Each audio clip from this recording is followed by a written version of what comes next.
നമസ്കാരം, ഭാരത് ലൈവിലേക്ക് സ്വാഗതം. നമസ്തേ പ്രശാന്ത്. നമസ്തേ. തികച്ചും നിർണായകമാണ് തിരുവനന്തപുരം നഗരസഭാ കൗൺസിലിന് ബി ജെ പിക്ക് ഒക്കെ ഈ ഒരു ദിവസം കഴിയുമ്പോഴുള്ള തിങ്കളാഴ്ച, അതായത് UDF അവിശ്വാസ പ്രമേയം കൊണ്ടുവരാനായിട്ടുള്ള തകൃതിയായ നീക്കങ്ങൾ ആരംഭിച്ചു കഴിഞ്ഞു.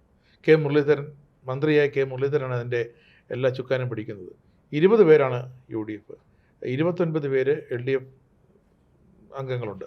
അപ്പോൾ UDF 20 പേരുള്ള UDF അവിശ്വാസ പ്രമേയം കൊണ്ടുവന്നിട്ട് LDFിൻ്റെ സഹായം തേടുകയാണ്. അങ്ങനെ വന്നാൽ അത് വളരെ നാണം കെട്ട പരിപാടിയാണ്. നമ്മൾ നേരത്തെ പറഞ്ഞ ഇന്ത്യ മുന്നണി തിരുവനന്തപുരത്തുണ്ട്, കേരളത്തിലുണ്ടെന്ന് നമുക്ക് പറയേണ്ടി വരും. അതെ, UDF സർക്കാരിന് നാണക്കേടാണ്.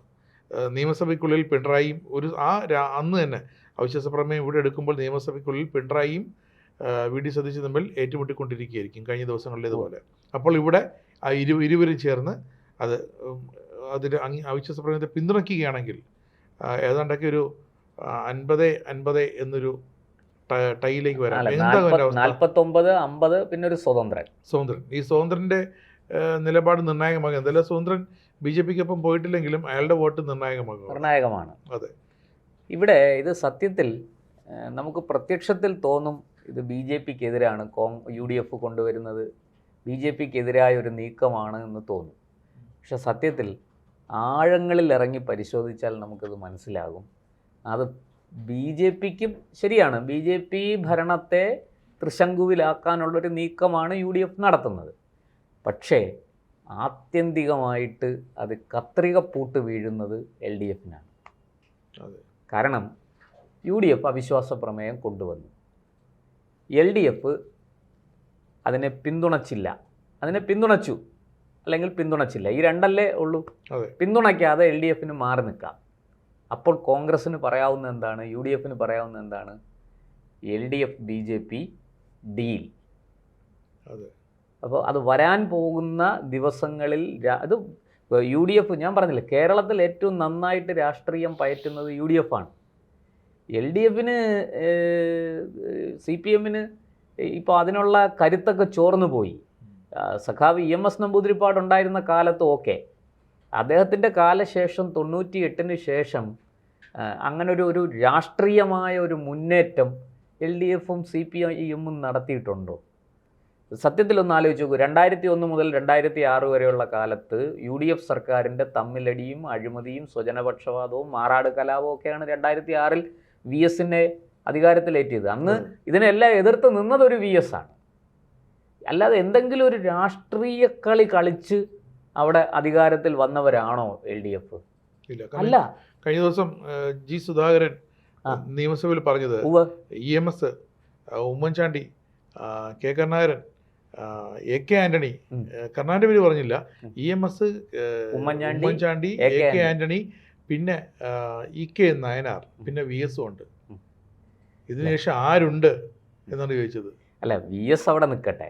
ഞാൻ പറയുന്നത് അതിനുശേഷം 2011-ൽ VSൻ്റെ പേര് പറയാനുള്ളൊരു കാരണം അതാണ്. 2006-ൽ വലിയ രാഷ്ട്രീയ കളി, അതായത് VSന് CPMനുള്ളിൽ കളിക്കേണ്ടി വന്നു. CPMനുള്ളിൽ നിന്ന് വന്ന വെട്ടുകളെല്ലാം തടയുകയും മറുവെട്ട് വെട്ടുകയും ചെയ്താണ് VS അധികാരത്തിൽ കയറിയത്. അല്ലാതെ VS ഈ പ്രതിപക്ഷത്തെ വെട്ടിനിരത്തേണ്ട കാര്യമൊന്നും ഉണ്ടായില്ല, അവർ സ്വയം വെട്ടിനിരന്നു. പക്ഷെ 2011-ൽ അങ്ങനെയല്ല, VS കുറെ കൂടെ ഭംഗിയായിട്ട് കളിച്ചു. അതുകൊണ്ടാണ് 69 സീറ്റിൽ LDF എത്തിയത്.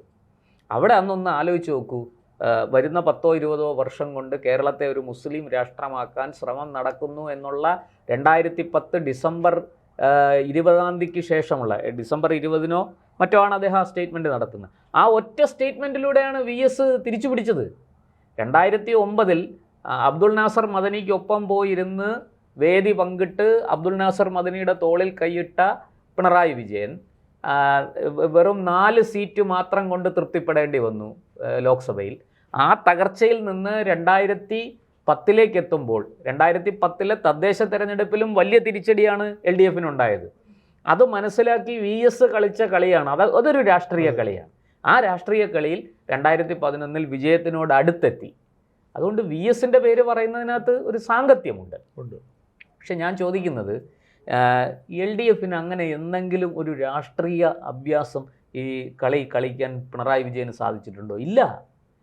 പിണറായി വിജയൻ വേറെ ചില കുരുട്ട് ബുദ്ധിയും കുതികാൽ വെട്ടും കുതന്ത്രങ്ങളും ഒക്കെ ഉപയോഗിച്ച് പോയതാണ്. പക്ഷേ പൊളിറ്റിക്സ് എന്ന് പറയുന്നത് കൃത്യമായിട്ട് കളിച്ചത് ഇവരൊക്കെയാണ്. പക്ഷെ കഴിഞ്ഞ ദിവസം നഗരസഭയിൽ നടന്ന സംഭവങ്ങൾ ആ കളി ഒരു കളിക്കുന്നുണ്ട് കൃത്യമായിട്ട്. അല്ല, ചവിട്ടിയിടുന്നു, പിന്നിൽ നിന്നും തള്ളിയിടുന്നു. അതൊന്നും രാഷ്ട്രീയ കളിയല്ല രാജേഷ്. അതെല്ലാം സത്യം പറഞ്ഞ ഈ എന്താ പറയുക, കായികമായി ആക്രമിക്കുക, ഈ എന്താ പറയുക, ആടിനെ പട്ടിയാക്കുന്ന വ്യാജ പ്രചാരണങ്ങൾ നടത്തുക, മുതലക്കണ്ണീരൊഴുക്കുക.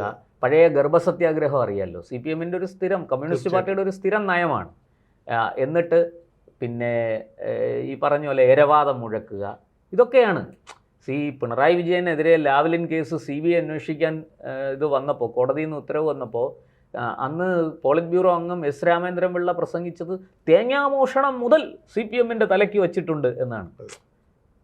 എന്നുവെച്ചാൽ എത്ര നിസ്സാരമായിട്ടാണ് ഈ കോടികളുടെ അഴിമതിയെ അവർ ചിത്രീകരിക്കുന്നത്. അപ്പോൾ ഇത് കുതന്ത്രങ്ങളുടെയും ഈ വെട്ടിനിരത്തലുകളുടെയും ഒക്കെ ഒരു രാഷ്ട്രീയമാണ്. അഴിമതി തന്നെയാണ്. വിവരാഴ്ച കയറി അന്ന് മുതൽ കഴിഞ്ഞ 6 മാസം ഓരോ ദിവസവും അക്കമിട്ട് ഓരോരോ അഴിമതി, പഴയ അഴിമതികൾ അത്രയും രാജേഷ് പുറത്തു കൊണ്ടുവരികയാണ്. അല്ല, അതാണ് ഞാൻ പറഞ്ഞത്. ഇവിടെ ഈ സമയത്ത് LDF-നെ കൊണ്ട് വലിയ സമ്മർദ്ദത്തിലാക്കിയിരിക്കുകയാണ് UDF. സത്യത്തിൽ ഈ അടിയന്തര പ്രമേയം BJP-ക്കെതിരെയല്ല, ഇത് LDF-നെതിരെയാണ്. LDF എന്ത് സ്വീകരിക്കും? ഇത് ഇപ്പോൾ ഈ 29 സീറ്റ് കൈവശമുള്ള LDF ഈ അടിയന്തര പ്രമേയത്തെ അനുകൂലിച്ചില്ല എന്നിരിക്കട്ടെ, അവർ എതിർത്ത് നിൽക്കുകയാണെങ്കിൽ കോൺഗ്രസ്സുകാർ പറയും നിങ്ങൾ ഇവർ BJP-ക്കൊപ്പമാണ്, ഇവർ BJP LDF ഡീൽ, ഇവർ ഈ കാണിക്കുന്നതൊക്കെ വെറുന്ന. ഇവിടെ സത്യം പറഞ്ഞാൽ ഇപ്പോൾ ഒന്ന് ആലോചിച്ച് നോക്കൂ, ഒരു വശത്ത് രാജേഷിൻ്റെ നേതൃത്വത്തിലുള്ള BJP ഭരണം, മറുവശത്ത് LDF. ഇവർ മാത്രമേ വാർത്തകളിലുള്ളൂ, UDF ഇല്ല. 20 സീറ്റിൽ ജയിച്ച് നിൽക്കുന്ന UDF വാർത്തകളിലെങ്ങുമില്ല. ഒറ്റ ദിവസം കൊണ്ട് UDF വാർത്തയെ വന്നു, ഒറ്റ സ്റ്റേറ്റ്മെൻറ്റ് കൊണ്ട് UDF വാർത്തയെ വന്നു. കെ മുരളീധരൻ്റെ നേതൃത്വത്തിൽ, അതാണ് കെ മുരളീധരൻ, അതാണ് ലീഡറുടെ മകൻ. ഇത്ര കൃത്യമായിട്ട് രാഷ്ട്രീയം കളിച്ചിരിക്കുന്നു. ഇതാണ് പൊളിറ്റിക്സ്. അത് വളരെ ഭംഗിയായിട്ട്, അതായത് എതിരാളികളുടെ, അങ്ങനെ തന്നെ പറയണം, BJP അവർക്ക് എതിരാളിയാണ്, CPM എതിരാളികളുടെ ദൗർബല്യം മനസ്സിലാക്കി അതിനെ ചൂഷണം ചെയ്യാൻ വേണ്ടുന്ന ഉഗ്രൻ ഒളിയമ്പാണ് വെച്ചത്. ഇനി പോട്ടെ, ഈ രണ്ടുപേരും പിന്തുണയ്ക്കുന്നു, സ്വതന്ത്രനെ പിന്തുണച്ച് 50 പേർ 50 നാക്കുന്നു. അങ്ങനെ വന്നാൽ എന്താ? കാരണം ഒന്നും അവിടെ BJP പാളയത്തിൽ 49 ഒന്നും സംഭവിക്കാൻ പോകുന്നില്ല.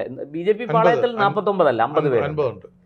ഒന്നും സംഭവിക്കാൻ പോകുന്നില്ല. അങ്ങനെ വന്നാലുള്ള ദോഷം എന്താണെന്ന് ഞാൻ പറയാം. LDF പിന്തുണച്ചു, BJP പറയും ദാ ഇന്ത്യ മുന്നണി. കേരളത്തിൽ ഇന്ത്യ മുന്നണി വന്നു കഴിഞ്ഞു. ഈ ഇന്ത്യ മുന്നണിക്ക് നിങ്ങൾ എന്തിനാണ് CPM-ന് വോട്ട് ചെയ്യുന്നത്? ഇത് വാസ്തവം പറഞ്ഞാൽ അങ്ങനെ UDF-നെ LDF പിന്തുണച്ചാൽ ഇന്ന് LDF-നൊപ്പം നിൽക്കുന്ന വലിയൊരു വിഭാഗം ജനങ്ങൾ LDF-നെതിരാവും. കാരണം LDF-ൻ്റെ രാഷ്ട്രീയം ഇന്നിപ്പോൾ ഇവിടെ കേരളത്തിൽ LDF-ൻ്റെ പ്രധാന ശത്രു ആരാ?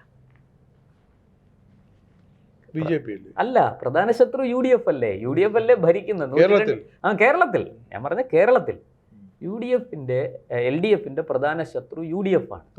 അവിടെ അപ്പോൾ നമ്മൾ പണ്ട് ഈ കോൺഗ്രസ്സുകാരുടെ അടുത്ത് ചോദിക്കും, സാർ, ദേശീയ നേതാക്കൾ വരുമ്പോൾ അവരുടെ അടുത്ത് ചോദിക്കും, സാർ, കേരളത്തിൽ ആരാണ് നിങ്ങളുടെ പ്രധാന ശത്രു? Is it BJP or CPIM? അവർ മറുപടി പറയാതെ ഒഴിഞ്ഞു മാറും. കാരണം എന്താണെന്ന് വെച്ചാൽ ഡൽഹിയിൽ CPIM അവരെ പിന്തുണയ്ക്കുന്നുണ്ട്, ഇടതുപക്ഷം മൊത്തത്തിൽ അവരെ പിന്തുണയ്ക്കുന്നുണ്ട്. 1 MPയോ 2 MPയോ ആകട്ടെ, അവരുടെ പിന്തുണ കിട്ടുന്നുണ്ടല്ലോ. തമിഴ്നാട്ടിൽ കിടന്ന് ഓടുകയാണ്. അല്ല, എവിടെയാണെങ്കിലും ശരി. അതാണ് പറഞ്ഞത്, വാളയാർ കഴിഞ്ഞാൽ രാഹുൽ ഗാന്ധിയുടെ പടം വെച്ചാൽ CPM വോട്ട് പിടിക്കുന്നത്. അപ്പുറത്ത് മഞ്ചേശ്വരം കഴിഞ്ഞാൽ രാഹുൽ ഗാന്ധി ഇല്ലാതെ CPM-ന് മിണ്ടാൻ പറ്റില്ല, വാതുറക്കാൻ പറ്റില്ല. കൈപ്പത്തിയും അരിവാൾ ചുറ്റുകയും ഒരേ പ്ലാറ്റ്ഫോമിൽ നമുക്ക് കാണാം, അല്ലേ? ഈ പിന്നെ മൂവർണ്ണക്കൊടിയും അതുപോലെ തന്നെ ചുവന്ന പതാക, ഈ അരിവാൾ ചുറ്റിക നക്ഷത്രം ആലേഖനം ചെയ്ത ചുവന്ന കൊടിയും നമുക്ക് ഒരുപോലെ കാണാം, ഒരേ വേദിയിൽ കാണാം. പക്ഷെ കേരളത്തിലോ ലീഗിൻ്റെ കൊടിയും കാണും, കൂടെ ലീഗിൻ്റെ കൊടിയും കാണും. പക്ഷെ കേരളത്തിൽ ഇവർ ഒരുമിച്ച് നിന്നാൽ നഷ്ടം സംഭവിക്കാൻ പോകുന്നത് LDF-നാണ്, CPIM-നാണ്. അവർ ഉപ്പുവെച്ച കലം പോലെ ഇപ്പം തന്നെ തകർന്നുകൊണ്ടിരിക്കുകയാണ്. നാമാവിശേഷം. അങ്ങനെയാണെങ്കിൽ ആ ഒരു ബന്ധം തുറന്നു കാട്ടാനായിരിക്കും UDF-ൻ്റെ നീക്കം. കാരണം തിരുവനന്തപുരം നഗരസഭയിലെങ്കിൽ അങ്ങനെ അല്ല, UDF, അതാണ് ഞാൻ പറഞ്ഞത്, വളരെ സമർത്ഥമായിട്ടാണ് UDF രാഷ്ട്രീയം കളിക്കുന്നത്. UDF ഇവിടെ പൂട്ടിയിരിക്കുന്നത് LDF-നെയാണ്. ഈ CPIM-നെയാണ് ടാർഗറ്റ്. CPIM ആണ്, BJP അല്ല. അവർക്കറിയാം BJP ഇനി ഒരു 15 വർഷം എടുത്താലും കേരളത്തിൽ പെട്ടെന്നൊന്നും ഭരണത്തിൽ വരില്ല എന്നവർക്കറിയാം. കാരണം ന്യൂനപക്ഷങ്ങൾ ഉറച്ച പിന്തുണ മുസ്ലിങ്ങളും ക്രിസ്ത്യാനികളും ഒരു വോട്ട് ബാങ്കായിട്ട് നിന്ന് കോൺഗ്രസ്സിന് UDF-ന് കൊടുക്കുന്നുണ്ട്. അപ്പോൾ ആ UDF എന്തിനു ഭയക്കണം? ആ പിന്തുണയുണ്ട്. പിന്നെ കുറച്ച് ഹിന്ദു വോട്ട് അവർക്ക് കിട്ടും. എന്തായാലും അവർ ഹിന്ദു വിരുദ്ധരൊന്നും അല്ലല്ലോ കോൺഗ്രസ്സുകാർ. അവർ കുറേ ഹിന്ദു വോട്ടും പിടിക്കും. അപ്പോൾ കൃത്യമായി ഈ വോട്ടുകൾ കിട്ടുന്നത് കൊണ്ട് തന്നെ ന്യൂനപക്ഷ വോട്ടെന്ന് പറഞ്ഞാൽ അതൊരു വോട്ട് ബാങ്കാണ്. അത് ചെറിയ ചോർച്ചയൊക്കെ അതിലുണ്ടാവുള്ളൂ, വലിയ ചോർച്ച അതിലുണ്ടാവില്ല.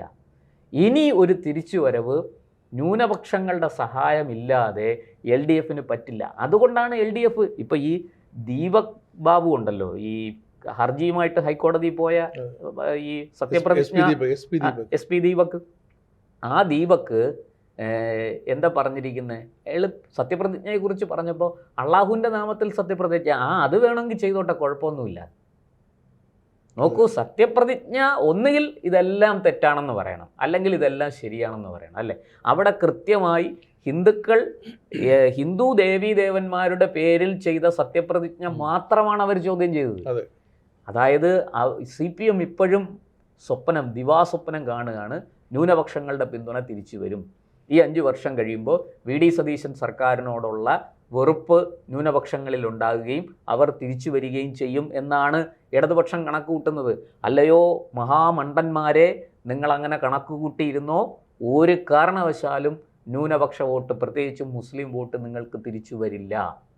നിങ്ങൾ എന്താ പറയേണ്ടത്? അത് സ്വപ്നം കണ്ടിങ്ങനെ ഇരിക്കുകയേ ഉള്ളൂ. അത് കൃത്യമായിട്ട് കോൺഗ്രസ്സിന് പിടിച്ചു നിർത്താൻ അറിയാം. അതിവിടെയൊന്നുമല്ല, ഇതിനപ്പുറത്തൊരു വലിയ ക്യാൻവാസിൽ നടന്നിരിക്കുന്ന ചർച്ചയാണ്, നീക്കങ്ങളാണ്. അത് കൃത്യമായിട്ടും കോൺഗ്രസ്സിനൊപ്പമേ നിൽക്കുകയുള്ളൂ. നിങ്ങളുടെ കാൽച്ചുവട്ടിലെ മണ്ണൊലിച്ചു പോകുന്നു. പ്രത്യേകിച്ചും നിങ്ങളെ പിന്തുണയ്ക്കുന്ന പിന്നാക്ക ഹിന്ദു വിഭാഗങ്ങളുടെ വോട്ട് നിങ്ങൾ നഷ്ടപ്പെടുത്തുകയാണ്. നിങ്ങൾ ഈ ചെയ്യുന്നത് എന്താണെന്ന് നിങ്ങൾ അറിയുന്നില്ല. എന്തായാലും ഞായർ കഴിഞ്ഞ് ഒരു ദിവസം അങ്ങോട്ട് പോകുമ്പോൾ 29 രാവിലെ അറിയാം. അല്ല, അവിശ്വാസ പ്രമേയം വരട്ടെ. ചിലപ്പോൾ BJP-ക്ക് ഭരണം നഷ്ടപ്പെടുമായിരിക്കും. കാരണം ഇപ്പോൾ 50-50 എന്നുള്ള ഇതിൽ നിൽക്കും. അപ്പോൾ പിന്നെ നറുക്കെടുക്കേണ്ടി വരും. ആ നറുക്കിൽ ആർക്കാണോ വീഴുന്നത് ആ നറുക്കിൽ, അപ്പോൾ എന്തായാലും അപ്പുറത്തെ വശത്തിന് അവിശ്വാസ പ്രമേയം പാസ്സായി വന്നാലും അപ്പുറത്തൊരാൾ ഇതാകണമല്ലോ. UDF-നെ ഇവർ പിന്തുണയ്ക്കുമോ അതോ LDF-നെ UDF പിന്തുണയ്ക്കുമോ? ഇനി ഒരു സ്വതന്ത്രനുണ്ട്, ഇവർക്ക് 49 ആകുന്നുള്ളൂ. ഒരു സ്വതന്ത്രനുണ്ട്, ആ സ്വതന്ത്രന്റെ നിലപാട് എന്തായിരിക്കും എന്ന് നമുക്ക് പറയാൻ കഴിയില്ല. ആ സ്വതന്ത്രൻ BJP-യെ കയറി പിന്തുണച്ചാലോ 51 അപ്പോൾ സുഗതനും കൂടെ വന്നു കഴിയുമ്പോൾ 52 ഇത് ഇനി ഇവർ BJP ഹൈക്കോടതി പോകുമെന്നാണ് പറയുന്നത്. സുഗതൻ്റെ കേസുമായി ബന്ധപ്പെട്ട് നിയമപോരാട്ടം നടക്കട്ടെ, നമുക്കെന്താണ് സംഭവിക്കുന്നതെന്ന് നോക്കാം. പക്ഷേ ഒരു കാര്യമുണ്ട്, ഒരു അവിശ്വാസ പ്രമേയം കൊണ്ടൊന്നും തിരുവനന്തപുരത്തെ BJP-യെ പൂട്ടാം എന്ന് LDF-ഓ CPM-ഓ കരുതണ്ട. അത് നിങ്ങൾ ധരിച്ചിരിക്കുന്നത് വലിയൊരു എന്താ പറയുക തെറ്റാണ്. ആ ധാരണ തെറ്റാണ് എന്ന് പറയാതിരിക്കാൻ കഴിയില്ല. ദൃശ്യങ്ങളെല്ലാം എല്ലാവരും കണ്ടിട്ടുണ്ട്. മേയറെ ഉപരോധിക്കുന്നതും അവിടെ അക്രമം നടത്തുന്നതും, എന്നിട്ട് കടകംപള്ളി സുരേന്ദ്രനും ശിവൻകുട്ടിയൊക്കെ സമാധാനത്തിൻ്റെ വെള്ളരിപ്രാവുകളായി വന്ന് കാവൽ മാലാഖമാരായി നിന്നുകൊണ്ട് അവിടെ നടത്തിയ ഗീർവാണങ്ങളെല്ലാം ഇതൊക്കെ ജനം കണ്ടുകൊണ്ടിരിക്കുകയാണ്. ഇത് പഴയ കാലമൊന്നുമല്ല. ഈ നിങ്ങളുടെ വിചാരം CPM-കാർ കൊടുക്കുന്ന ക്യാപ്സൂളുകളെല്ലാമാണ് കേരളത്തിൽ പരക്കുന്നത്. അങ്ങനെ പരന്നിരുന്നെങ്കിൽ ഇന്ന് 35 സീറ്റുമായിട്ട് പ്രതിപക്ഷത്ത് ഇങ്ങനെ ഇരിക്കേണ്ടി വരുമായിരുന്നു. ഇല്ലല്ലോ. അപ്പോൾ അതുകൊണ്ട് ഇതൊക്കെ മനസ്സിലാക്കി ഒരു മാന്യമായ മര്യാദയോടെ പോയാൽ ജനങ്ങളുടെ ഇടയിൽ ഇറങ്ങി ജനകീയ വിഷയങ്ങൾ കൈകാര്യം ചെയ്തുകൊണ്ട് മുന്നോട്ട് പോകൂ, രാഷ്ട്രീയ ഭാവി ഉണ്ടാകും. അല്ലാത്ത പക്ഷം ഉള്ളതും കൂടി നഷ്ടപ്പെടുത്തും എന്ന് മാത്രമേ പറയാറുള്ളൂ.